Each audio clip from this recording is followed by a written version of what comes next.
All right, President Trump is on his way to the presidential palace in Helsinki, Finland, as we speak, for his meeting with Russian President Vladimir Putin. Ahead of their meeting, President Trump refused to condemn Putin as a ruthless leader or a foe in this new interview with ITV.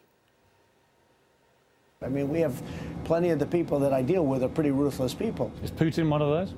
I can't tell you that. I assume he probably is, but I could name others also. Look, if we can get along with Russia, that's a good thing. I don't know him. I met him a couple of times. I met him at the G20. I think we could probably get along very well. Somebody said, are you friends or enemies? I said, well, it's too early to say, but right now I'd say we're competitors. But for Russia and the United States and, frankly, the UK and other places to get along with Russia and China and all of these other places, Piers, that's a good thing. It's not a bad thing. It's a really good thing. All right, so let's bring in Good Morning Britain host Piers Morgan, who conducted that interview on board Air Force One. Piers, great to see you. I know that you said that this is something like your 35th interview with Donald Trump. You've known him for a long time, obviously. He gave you 30 minutes, and I know that was you gave a lot of color that people can read about of what it was like on Air Force One. But tell us what you think the headline of those 30 minutes was. Well, obviously, a lot of the interviews I've done with Trump were at CNN, so it's nice to be back on CNN. And good morning to CNN viewers. I've missed you.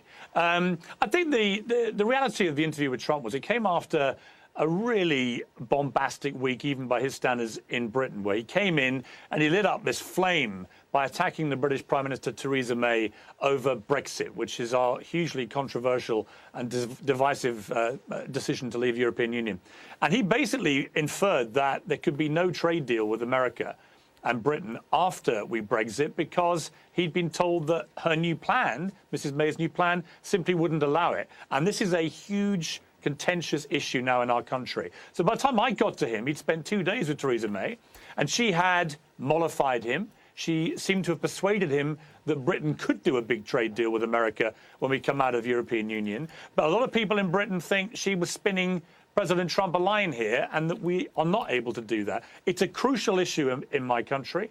And I think that Donald Trump, actually, by being a bull in the china shop, did us all a favor. He blew it up and he's focused people's minds. That's interesting. So we just played a little bit, a portion of the interview of when you asked him about Putin and how he would characterize Putin. So what else did he tell you about what he expects for this meeting happening moments from now?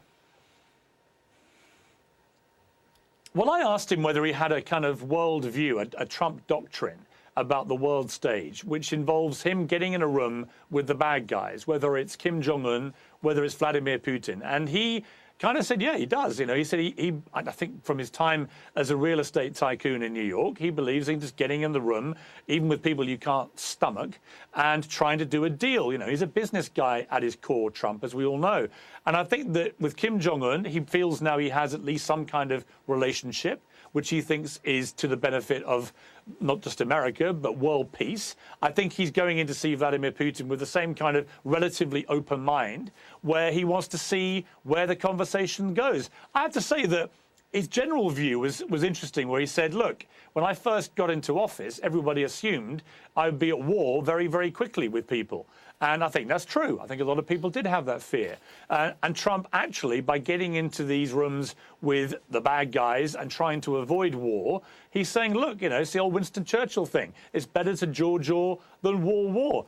I would say he'll be judged by results. If genuinely he can forge a proper peace with North Korea, and if genuinely he can be a kind of control valve on Putin, then this will be a very good thing, not just for America, but for the world. Well, the problem is it will be hard to know what actually happens during these 90 minutes because there will be no record of it. And really, I mean, we've been told an interpreter, but we don't know if that's a State Department interpreter. We don't know if that's a Russian interpreter. And so it's hard to know what the president will come away with. Furthermore, you know, he hasn't really called Putin a bad guy. In other words, he doesn't necessarily think that Putin's a bad guy. In fact, I mean, here's where his mindset was this morning. This is what the president was tweeting about. President Obama thought that crooked Hillary was going to win the election. So when he was informed by the FBI about Russian meddling, he said it couldn't happen. That's not true. Was no big deal. Not true. And did nothing about it. when I won, it became a big deal, and then rigged witch hunt headed by Strzok. It's hard to know, Piers, where he is on this, because he's upset that President Obama didn't think it was a big deal, and then President Trump tells people it's not a big deal.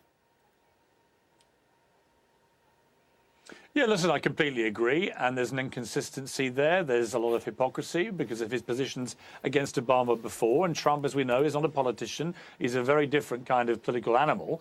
And, you know, we have to see where this all takes us. I can only say that my own brother is a British Army colonel who's currently fighting in a NATO force. And I think the military view is that however unsettling and disruptive Trump's tactics may be, actually, it's not a bad thing if America and Russia can somehow avoid open conflict, similarly with North Korea. The question is, can Trump's very unusual tactics lead to that happening? And I think that there's a bigger picture here. America, obviously, has a very fixed focus, and I know CNN is very fixed on this, about the Russian meddling in the election, Russian hacking, and whether, you know, how far has Russia gone to compromise the integrity of American democracy? I absolutely understand that. The rest of the world has an even bigger picture, which I guess is world peace.